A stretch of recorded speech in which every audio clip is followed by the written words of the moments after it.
어느 날 사오정이 살고 있는 집에 강도가 들어왔습니다. 강도는 사오정에게 칼을 들이대면서 너 죽을 준비해라 라고 그렇게 협박을 했습니다. 그런데 사오정이 하는 말이 기가 막히죠. 우리 집에는 밥밖에 없는데요. 네, 이해하셨습니까? 이런 사오정의 대답을 향해서 동문서답이라고 그렇게 표현하기도 합니다. 여러분, 우리는 지금 하나님을 예배하는 시간입니다. 우리는 누구에게 지금 집중하고 있나요? 혹시 목사에게 집중하고 있지는 않습니까? 여러분, 예배하는 이 한 시간은 우리가 하나님께 집중하고 오늘 설교의 제목처럼 하나님을 갈망해야 하는 시간인 줄 믿습니다. 오늘 하나님을 향한 갈망이라는 제목으로 설교를 이렇게 나누려고 하는데요. 여러분, 갈망이라는 단어 어떨 때 우리가 사용하죠? 갈망이라는 단어는 사전적인 정의를 보니까 어떤 것을 강력하게 원하거나 바라는 강한 욕망을 의미합니다. 간절하게 무언가를 원할 때 갈망한다고 표현을 하죠. 지금 여러분은 무엇을 갈망하고 계십니까? 지금 여러분의 삶에 간절하게 필요로 하는 그 갈망이 무엇입니까? 이 갈망이라는 단어를 다르게 표현하면 목마름 또는 갈급함, 이런 단어로 표현해 볼 수가 있겠습니다. 오늘 시편을 기록한 이 시편 기자는 세상의 다른 것을 찾고 구하는 것이 아니라 오직 하나님만을 갈망하고 있어요. 오늘 설교를 통해서 우리가 누구를 갈망해야 하는지, 그 갈망의 대상이 누구인지를 분명하게 깨닫고 오직 그분만을 갈망하는 우리의 삶이 되기를 간절히 소원합니다. 아멘. 이제 이번 주간 우리 교회는 계속해서 시편 2주차를 읽게 되는데요. 시편의 대략에 대해서 지난번에 한번 소개를 못한 것 같아서 오늘 시편에 대해서 잠깐 설명을 드리려고 합니다. 여러분, 시편은 모두 몇 편으로 구성되어 있을까요?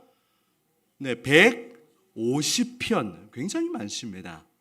어떤 시편은 굉장히 길죠. 119편 같은 경우는 무려 178절이 있을 정도로 굉장히 긴 시편이고, 또 그 앞에 있는 117편은 단 2절밖에 없는 성경에서 가장 짧은 장을 보유하고 있기도 합니다. 이번 주간은 37편부터 72편까지를 읽게 되는데요. 이제 그림 보여주시면 시편은 총 5권으로 되어 있습니다. 여러분, 이 그림을 잠깐 설명을 드리면 시편은 이런 구조로 되어 있는데요. 제1권은 1편부터 41편까지이고요. 대부분 다윗의 시편이고 그 주제는 신기하게도 창세기의 주제와 비슷합니다. 창세기 주제가 무엇입니까? 사랑과 창조이죠. 이 시편 제1권의 주제가 창세기와 비슷합니다. 자, 제2권 이번 주간에 우리가 읽어 나갈 텐데요. 제2권은 42편부터 72편까지 다윗과 고라 자손의 시가 들어 있습니다. 그런데 그 주제는 어느 성경의 내용과 비슷할까요? 출애굽기의 내용과 비슷해요. 그래서 해방과 구속이라는 주제로 시편의 제2권이 구성되어 있습니다. 자, 시편 제3권은 73편부터 89편까지 대부분 아삽이라는 사람의 시로 되어 있습니다. 그 주제는 레위기가도 비슷해요. 그래서 성소와 예배를 주제로 하고 있습니다. 제4권은 90편부터 106편까지 주제는 민수기와도 비슷한데요. 대부분의 저자는 누구인지 불분명하고 그 주제는 방랑과 고난을 다루고 있습니다. 그리고 마지막 제5권은 107편부터 150편까지 대부분 다윗의 시로 구성이 되어 있고요. 그 주제는 어느 성경과 비슷할까요? 신명기와 비슷합니다. 그래서 율법과 찬양이라는 주제를 가지고 있어요. 여러분, 신비하지 않습니까? 시편 5권이 모세 오경과 이렇게 일맥상통한다는 것입니다. 이런 구조로 되어 있음을 기억하면서 이번 주간 시편을 계속해서 읽어 나가시면 유익할 것 같습니다. 오늘 본문인 시편 제42편은요, 제2권의 시작을 알리는 그런 성경이죠. 여러분, 이 시편 42편 누가 기록했을까요? 여러분 성경을 한번 보시면 표제에 나와 있습니다. 누가 기록했습니까? 고라 자손이 기록했어요. 그래서 고라 자손의 마스길, 인도자를 따라 부르는 노래라고 되어 있습니다. 시편 150편 가운데 고라 자손이 지은 시편은 모두 11편입니다. 42편부터 49편까지, 그리고 84편, 85편, 87, 8편, 그렇게가 고라 자손이 기록한 시편입니다. 여러분, 고라 자손이 누구입니까? 고라 자손, 우리가 잘 알지 못하죠. 민수기 16장에 보면 이 고라 자손에 관한 에피소드가 기록이 되어 있는데요. 고라 자손이 모세를 대항하고 반역하는 그런 사건이 기록되어 있습니다. 성경에서 고라 하면요, 반역자의 대명사입니다. 성경에서 반역자 하면 고라를 떠올릴 수가 있는데요. 고라 일당은 레위 지파로서 충분히 이스라엘 사회에서 중요한 역할을 차지하고 있음에도 불구하고 자기들의 위치에 감사하지 못하고 지도자인 모세와 아론에 대항했던 것입니다. 고라 일당은 레위인으로 성막을 섬기는 일에 만족하지 않고 오히려 제사장의 자리를 탐했던 것이죠. 그러나 하나님은 그들을 가만히 두지 않으셨습니다. 하나님이 이들을 철저하게 심판하셨는데 땅이 갈라지고 이 땅이 열려서 이 고라의 집과 고라에 속한 모든 사람, 모든 재물을 완전히 삼켜버리는 그 내용이 민수기 16장에 기록되어 있습니다. 그리고 함께 반역에 가담했던 무리 250명은 여호와의 불이 나와서 모두를 불살라버리는 그런 끔찍한 사건을 기록하고 있는 것이죠. 여러분, 고라는 하나님께 반역함으로 심판을 받았습니다. 하지만 그의 후손들, 그의 자손들은 달랐어요. 그들은 그의 조상인 고라의 전철을 밟지 않고 후대에는 성전의 문지기로 지내면서 그들에게 베풀어 주신 하나님의 은혜를 깊이 감사하며 하나님을 찬양하는 삶을 살았던 것입니다. 그들이 기록한 시편이 바로 고라 자손의 시인 것이죠. 오늘 42편을 비롯하여 여러분 이번 주간 고라 자손의 시편을 읽어보면 그들이 얼마나 하나님을 찾고 구하며 하나님을 갈망했는지 그 마음을 우리가 느낄 수가 있습니다. 오늘 42편을 가지고 여러분 이제 설명을 드리고 있는데요. 42편은 보통 43편과 쌍벽을 이루고 있습니다. 이렇게 편의상 42편, 43편 구분이 되어 있지만 그 내용을 보시면 같은 주제가 연결되어 있고 또 후렴구가 반복되는 것을 볼 수가 있어요. 42편 5절과 42편 11절 그리고 43편 5절 보시면 이 세 절이 후렴구처럼 거의 똑같이 반복되고 있는 것을 우리는 보게 됩니다. 이 시편은요, 고라 자손이 낙심하고 불안한 상황 가운데 오직 하나님께 소망을 두고 있는 그런 탄식시입니다. 시편에는 다양한 장르의 시편이 있는데 찬송시가 있고 또 제왕시가 있고 감사의 시가 있고 또 때로는 회개의 시편이 있고 또 탄식하는 시편이 있는데 오늘 42편은 바로 하나님 앞에 자신의 심정을 탄원하고 토로하는 그런 탄식시인 것입니다. 오늘 이 42편을 통해 오늘 현대인들이 얼마나 불안함 가운데 살아갑니까? 이전에 없었던 여러 가지 정신적인 질병들이 많이 있습니다. 아마 우리 중에도 그런 어려움을 겪고 있는 분들 계실 거예요. 하나님께서 여러분의 모든 형편을 알고 계시고 여러분에게 회복과 치유와 또 모든 불안함과 두려움을 제거하시고 여러분의 심령 가운데 그리스도께서 주시는 그 은혜와 평강으로 채워주실 줄 믿습니다. 오늘 42편을 통하여 우리에게 주시는 하나님의 음성을 듣기 원합니다. 첫 번째 메시지 같이 읽어보실게요. 시작. 갈급한 마음으로 하나님을 찾고 구해야 합니다. 아멘. 고라 자손들의 마음속에는 그 누구보다 하나님을 향한 목마름이 있었습니다. 하나님이 아니면 안 된다는 절박한 심정이, 그런 갈망이 이들 안에 있었던 것이죠. 그래서 1절에 고라 자손은 이렇게 고백하고 있습니다. 우리 1절과 2절 말씀 천천히 한번 읽어보실까요? 자, 1절입니다. 시작. 하나님이여 사슴이 시냇물을 찾기에 갈급함같이 2절 내 영혼이 하나님 곧 살아계시는 하나님을 갈망하나니 내가 어느 때에 나아가서 하나님의 얼굴을 배울까. 아멘. 여러분, 고라자손들의 그 심정이 느껴지지 않습니까? 목마른 사슴처럼 그 사슴이 시냇물을 찾아 헤매이는 것처럼 그렇게 이들의 영혼이 주님을 찾기에 갈급하다라고 그런 고백을 올려드리고 있습니다. 고라자손들은 세상의 다른 것을 갈망하지 않았습니다. 오히려 오직 그들의 영혼이 주님을 찾기에 갈급했던 것이죠. 이 시간 이 예배의 자리에 여러분은 어떤 마음으로 주님 앞에 앉아 계십니까? 그저 일주일에 한 번 형식적인 예배를 하나님 앞에 드리고 있지 않습니까? 아니면 하나님이 아니면 안 됩니다, 이런 절박한 심령으로 하나님을 찾고 구하고 계십니까? 여러분, 사슴을 보신 적이 있으시지요? 동물원에서 보신 분도 계실 거고 아니면 TV에서 보신 분들도 계실 겁니다.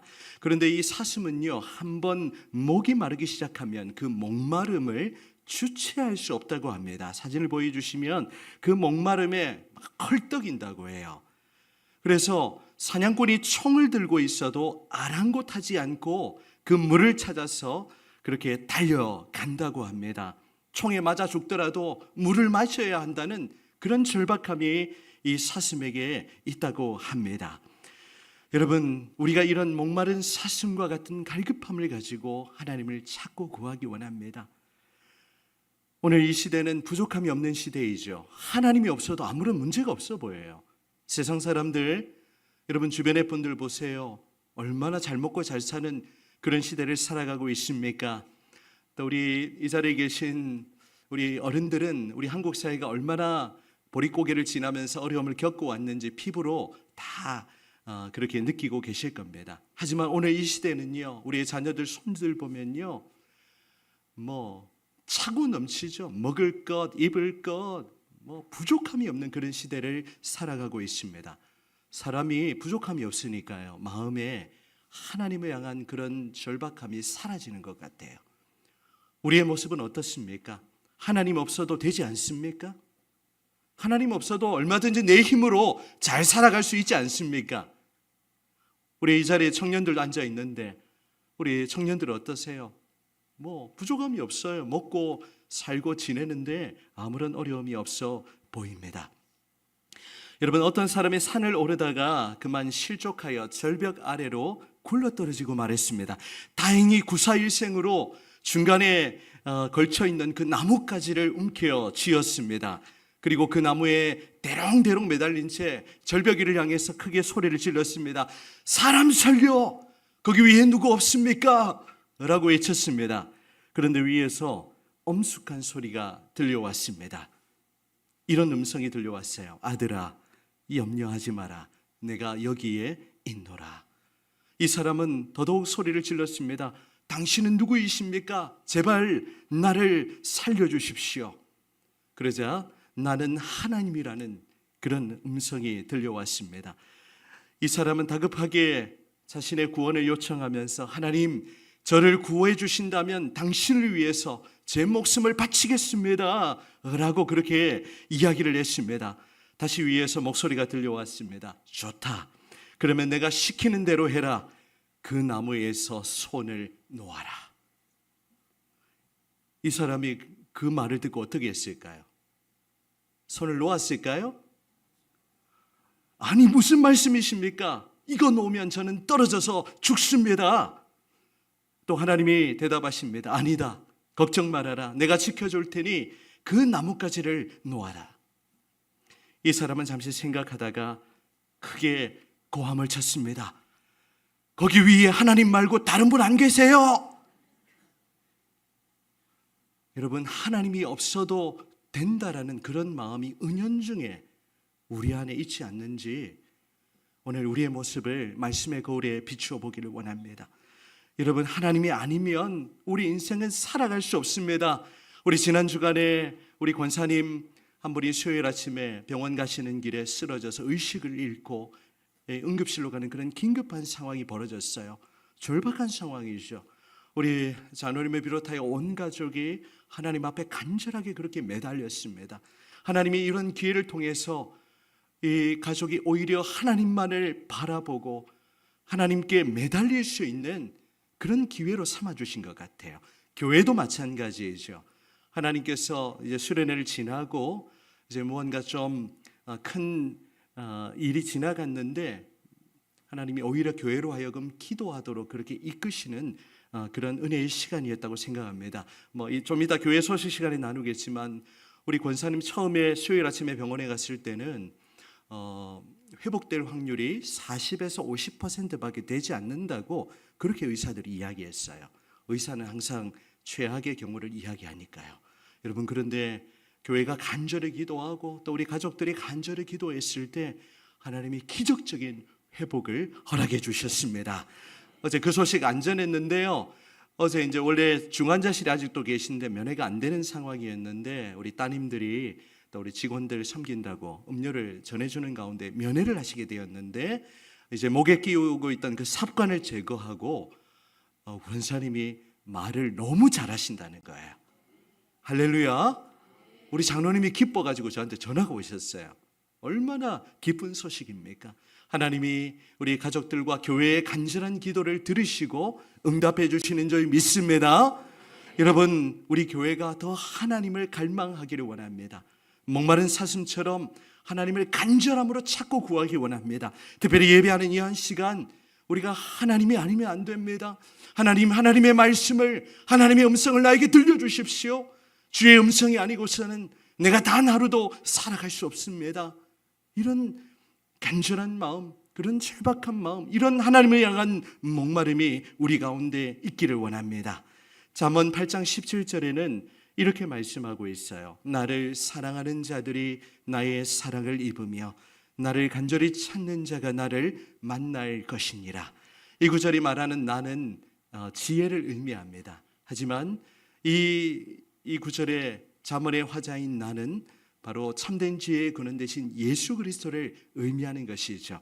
여러분, 이 구절 다시 보여주시면 우리 나 대신에 예수님을 넣어서 같이 한번 읽어보실까요? 같이 한번 읽어보겠습니다. 시작.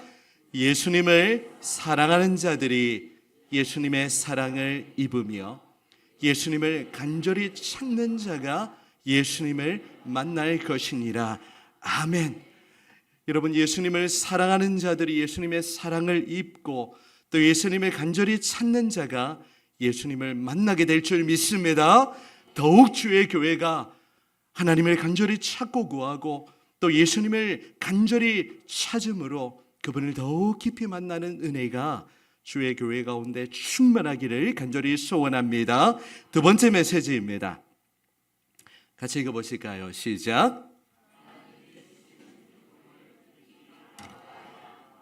아멘. 이제 여러분, 우리가 하나님을 간절히 찾기 위해서는 하나님을 만나는 그 기쁨, 또 그 즐거움, 그 행복이 얼마나 큰지를 맛보아야 합니다. 그래야 하나님을 찾는 거죠. 여러분은 하나님을 언제 인격적으로 만나고 경험하셨습니까? 우리 이전에 어렵던 시절에는 우리 장로님들, 권사님들 기억하시죠? 시간만 하면 기도원에 올라갔어요. 그때의 삶도 얼마나 바쁘고 분주했습니까? 열일 다 제쳐놓고 기도원에 가서 그 골마루 바닥에 부르짖어 무릎 꿇고 눈물로 기도했던 그 은혜의 시간들이 이제는 완전히 사라져 버렸습니다. 너무 우리의 삶이 또 우리의 신앙이 편안하고 안락해지니까 굳이 부르짖어 기도 안 해도 되는 거예요. 그런 시대를 살아가고 있습니다. 우리의 자녀 세대들, 우리의 청년들 하나님 앞에 기도 안 해도 얼마든지 내 힘과 노력으로 모든 삶을 살아갈 수 있는 것처럼 그렇게 보이기도 합니다. 여러분, 이런 시대 가운데 우리가 하나님을 찾는 일에 게을리하지 말아야 하는 것이죠. 요즘 시대는요, 세상의 것들이 너무 달콤하기 때문에 예수님을 찾는 일이 시시하게 느껴지는 그런 시대를 살아가고 있습니다. 말씀을 읽는 것보다는 이 스마트폰에 영상을 보는 것이 삶의 패턴이 되어 있죠. 요즘 영상도요, 길면 안 봅니다. 이 사람들은, 우리 젊은 친구들은요, 이 영상을 보아야 할지 말아야 할지 1.5초 안에 결정한다고 합니다. 그래서 막 자극적인 그런 제목을 달고 그렇게 해서 사람들의 호기심을 자극해서 그 영상을 보도록 유도하고 있죠. 나도 모르게 영상 보고 있으면 1시간 쑥 지나가 버려요. 하지만 하나님을 찾고 구하고 우리가 말씀을 읽는 것 지루하게 느껴지고 또 뒷전으로 밀어버리고 그런 우리의 모습, 아니 저의 모습을 하나님 앞에 회개하기를 원합니다. 여러분, 이렇게 이 자리에 앉아서 우리가 설교를 듣는 것도 쉬운 일이 아니죠. 설교도 제가 설교를 탁월하게 황금의 입을 가지고 설교를 하면 들을까? 조금 설교도 처음 시작할 때 한 3분 지나면 설교를 들어야 할지 말아야 할지를 판단하는 그런 시대를 살아가고 있습니다. 여러분, 이런 초감각적인 시대 속에서 하나님을 향한 그 갈망이 우리 안에 식어져 버린 것은 아닙니까? 하나님을 예배하는 것보다 또 말씀을 읽는 것보다 세상의 일에 드라마에 푹 빠져 있지 않습니까? 드라마 보는 것이 죄는 아니지만 드라마에 너무 깊이 빠져버리면 머릿속에 온통 드라마 생각밖에 없는, 성경을 읽어도 드라마가 막 떠오르기도 하고. 여러분, 이런 시대 속에서 우리가 이 세상이 주는 기쁨이 아니라 하나님이 주시는 그 기쁨, 하나님이 주시는 그 말씀의 달콤함, 시편 기자는 이 말씀의 맛이 꿀보다 더 달달하는 그런 고백을 하고 있는데요. 주의 교회가 더욱 하나님을 향한 그런 기쁨이 회복되기를 간절히 소원합니다. 우리의 신앙생활도 마찬가지죠. 우리가 주의 교회 나오고 예배드리고 또 우리가 목장 모임하고 여러 가지 또 섬김을 감당하고 신앙생활하는 것도 즐거워야 돼요. 재미가 있어야 돼요. 여러분, 이번 전교회 수련회 어떠셨어요? 네, 너무너무 재미가 있었죠? 오늘 수련회 피드백 모임도 진행을 한다고 하는데 여러분들이 교회 생활에 더욱 즐거움을 느끼시기를 바랍니다. 마음을 열고 교회의 크고 작은 일들에 적극적으로 참여해 주시길 바라요. 마음을 닫고 있으면요, 재미 하나도 없습니다. 우리가 여러 가지 또 교회 행사를 진행하고 또 우리가 리딩 저스를 하고 또 여러 가지 또 교회 일들을 해나가는 것은 온 교회가 결국에는 하나님 앞에 더 가까이 나아가도록 하나님을 만나도록 하기 위해서 그런 시간들을 진행하고 있는 것입니다. 여러분, 이 고라자손들은 하나님을 향한 그런 기쁨을 맛보았습니다.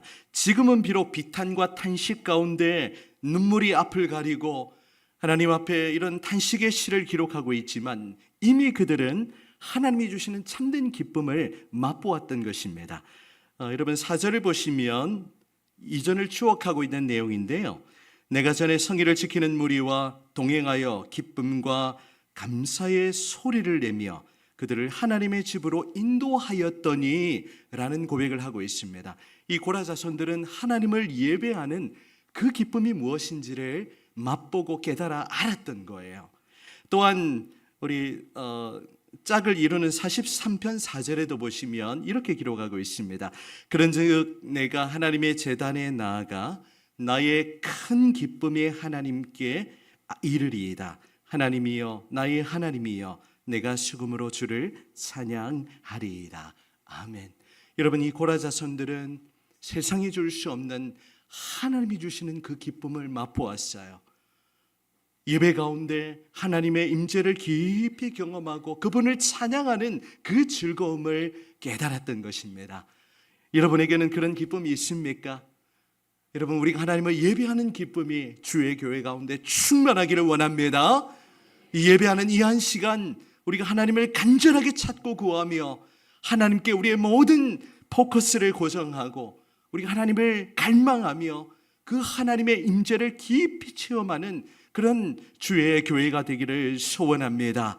하나님이 주시는 이 기쁨 우리가 함께 맛보아야 하지 않을까요? 시편 34편 8절 말씀, 오늘 예배로의 부름 때 읽어드렸던 말씀인데요. 우리 10절까지 같이 한번 읽어보겠습니다. 너희는 시작. 너희는 여호와의 선하심을 맛보알지어다. 그에게 피하는 자는 복이 있도다. 너희 성도들아, 여호와를 경외하라. 그를 경외하는 자에게는 부족함이 없도다.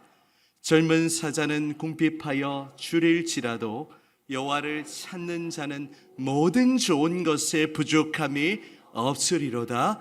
아멘. 여러분, 하나님의 선하심을 맛보아 아시기를 바랍니다. 하나님이 얼마나 좋으신 분이신지, 비록 우리의 상황이 때로는 생각지 못한 그런 고난을 만나고 어려움에 처한다 할지라도 하나님의 선하심에 우리가 집중하면요, 우리의 모든 문제는 잠잠해지게 되어 있습니다. 하나님을 바라보지 못하고 우리 문제에 집중하다 보니까 늘 불안하고 두려워하고 염려하고 그런 인생을 사는 거죠.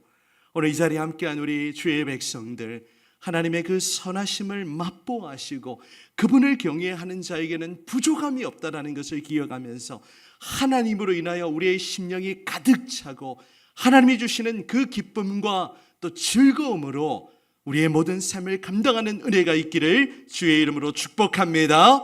아멘. 또 한 가지 메시지입니다. 자, 세 번째 같이 읽어보실까요? 시작. 영적 침체 가운데 하나님께 소망을 두어야 합니다. 아멘. 우리가 삶을 살다 보면요, 나락에 떨어질 때가 있어요. 상황은 별로 변한 게 없는데 우리의 마음이 깊은 수렁에 늪에 빠지게 되는 겁니다. 저는 이렇게 수렁에 늪에 빠진 경험은 없는데 혹시 그런 경험이 있으신지 모르겠습니다. 수렁에 빠지면 어떻게 됩니까? 허우적거리면 어떻게 돼요? 더 깊이 빠지게 되는 거예요. 우리의 모습도 마찬가지죠. 우리의 삶의 작은 일들이 우리를 더 깊은 수렁으로 깊이 빠져들게 만드는 거예요. 이걸 영적인 침체라고 표현합니다. 여러분, 목사도 그런 순간을 느낄 때가 있어요. 뭔가 좀 큰 프로젝트나 사역이 끝나고 나면 굉장히 공허한 마음을 느끼기도 하고, 엘리야 선지자도 갈멜 산상의 대결을 마치고는 이 깊은 수렁에 영적 침체에 빠지는 일들을 경험하기도 했습니다. 오늘 고라 자손도 마찬가지예요. 그런 영적 침체의 순간에 어떻게 해야 하겠습니까? 오늘 후렴구처럼 반복되는 42편 5절과 11절, 43편 5절의 말씀이 우리에게 소망을 주고 있죠. 자, 우리 대표적인 11절 한 구절만 같이 읽어보도록 하겠습니다. 시작. 내 영혼아, 내가 어찌하여 낙심하며 어찌하여 속에서 불안해하는가? 너는 하나님께 소망을 두라. 나는 그가 나타나 도우심으로 말미암아 내 하나님을 여전히 찬송하리로다. 아멘. 여러분, 영적 침체에 빠지는 순간 이 말씀을 붙드시기 바랍니다. 지금 고라 자손이 자신의 영혼을 향하여 선포하고 있는 그런 외침이에요. 언제가 제가 아주 오래전에 군생활할 때 이제 군생활 우리 남자분들은 다 경험하셨으니까요. 사실 제일 힘든 게 그 인간관계거든요.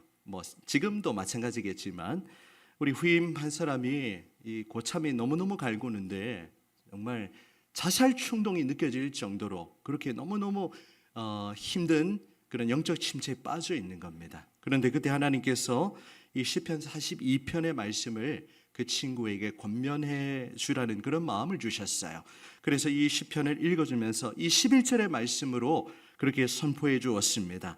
내 영혼아, 내가 어찌하여 낙심하며 어찌하여 내 속에서 불안해하는가? 너는 하나님께 소망을 두라. 나는 그가 나타나 도우심으로 말미암아 네 하나님을 여전히 찬송하리로다. 이 말씀을 깊이 묵상하도록 그렇게 격려해 주었습니다. 그랬더니 이 말씀을 의지하여 다시 살아나더라고요. 또 그 상황을 이겨내더라고요. 오늘 이 시간 여러분에게도 동일하게 이 말씀으로 권면합니다. 우리 안에 있는 그 두려운 마음, 불안한 마음, 사실 치료받는 것도 잘 되지 않죠. 또 밤에 잠을 못 주무시는 분들도 많이 계실 겁니다. 여러분, 우리 주님께서 여러분의 심령 깊은 곳에 찾아가셔서 여러분의 모든 두려움과 낙심과 불안함을 잠재우시고 여러분의 그 심령 가운데 평강을 주시기를 간절히 소원합니다. 낙심하고 불안하신 분들, 이 말씀으로 여러분 자신의 영혼을 향해 외치고 선포하십시오. 여러분, 저를 따라서 이렇게 함께 같이 한번 외쳐보실까요? 우리 자신을 향해 외치는 겁니다. 우리 자신을 향해 크게 외쳐볼게요. 내 영혼아, 내가 어찌하여 낙심하며 불안해하는가? 너는 하나님께 소망을 두라. 나는 나를 도우시는 하나님을 찬송할 것이다. 아멘이십니까? 여러분의 영혼을 향해 그렇게 외치세요. 여러분, 우리 주님께서 낙심해 있고 불안해 있는 여러분에게 새로운 힘과 용기와 소망을 불어넣어 주실 줄 믿습니다. 우리가 하나님을 붙들고 하나님을 갈망하며 하나님을 의지할 때 하나님은 우리의 그 깊은 영적 침체에서 우리를 다시 일으켜 주시고 우리에게 새로운 힘과 소망을 주시는 분이십니다. 하나님께 소망을 두시기 바라요. 지금 나의 마음속에 남들에게 말하지 못하는 그 두려운 마음, 그 불안한 마음, 우리 주님께 아뢰시기 바랍니다. 그러면서 우리의 영혼을 향해서 예수님의 이름으로 외치고 선포하세요. 우리 주님이 다시 우리의 영혼을 회복시켜 주시고 살려주시고 우리의 영혼에 생기를 불어 넣어 주실 줄 믿습니다. 사랑하는 초대가족 여러분, 이제 설교를 마무리하려고 합니다. 여러분은 무엇에 갈급하십니까? 무엇을 갈망하며 살아가고 계십니까? 하나님이 아니라 세상이 주는 그 달콤함이 아니라 우리가 다시금 하나님을 향해 우리가 유턴하면서요, 하나님을 향한 목마름, 하나님을 향한 그 갈망, 그 갈급함을 가지고 하나님 앞에 믿음으로 나아가기를 원합니다. 여러분, 2002년 월드컵 대한민국의 그 4강 신화를 기억하실 것입니다. 히딩크 감독이 이런 유명한 메시지를 남겼는데요, 기억하실는지 모르겠네요. 자, 보여주시면 어떤 말을 했지요? 나는 아직 배가 고프다. 우리는 세계를 놀라게 할 것이다. 여러분, 우리 히딩크는 승리를 향한 그런 배고픔, 목마름을 가지고 있었죠. 그런 갈망이 있었어요. 우리 안에는 어떤 갈망이 있어야겠습니까? 바로 하나님을 향한 갈망. 우리가 하나님을 향해서 여전히 굶주리고 여전히 우리가 배고프고 하나님을 향한 그 목마름을 가지고 간절함으로 하나님 앞에 나아갈 때에 하나님께서 우리의 그 공허한 마음, 주님의 그 은혜와 사랑으로 충만하게 채워주시고 우리의 영혼을 회복시키시고 하나님이 주시는 그 세상이 줄 수 없는 그 기쁨과 만족함을 가지고 이번 한 주간도 기쁨으로 그렇게 즐겁게 믿음으로 달려가시는 복된 저와 여러분들이 다 되시기를 주님의 이름으로 축원합니다. 아멘.